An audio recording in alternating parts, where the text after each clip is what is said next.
अस्सलाम वालेकुम व्यूवर्स, आज आपके लिए नई वीडियो के साथ आपको दिखाने लगे हैं कि हवाई के जितने भी आर्टिकल्स हैं उनके अलग अलग कलर्स जो हैं हमने अपने एक कैटलॉग बनाई हुई है, उसमें आपको दिखा देते हैं।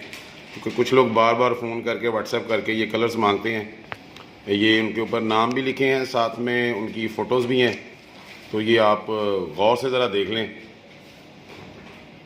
टावर है, ब्राइट है, नीचे कलर्स हैं उनके। वंडरफुल, फ्लेक्स नीचे कलर्स हैं। रॉयल ये अभी वैसे होती नहीं है, टोटल और उसके कलर्स हैं नीचे। मास्टर, रफ्तार कलर्स हैं नीचे। पायदार, मजबूत, साथ में कलर्स हैं। प्रिंटिंग भी आप देख लें। ये कलरफुल और कमांडो जो सस्ती हवाई है।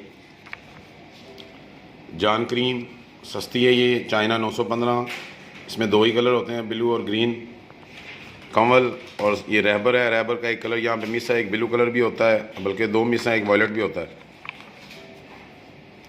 इसी तरह ये काजल भी है।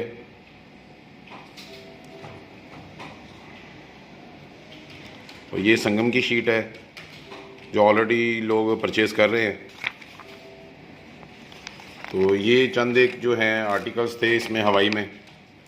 मज़ीद कोई आर्टिकल बनना तो आपके लिए फिर वीडियो दूंगा। अल्लाह हाफिज़।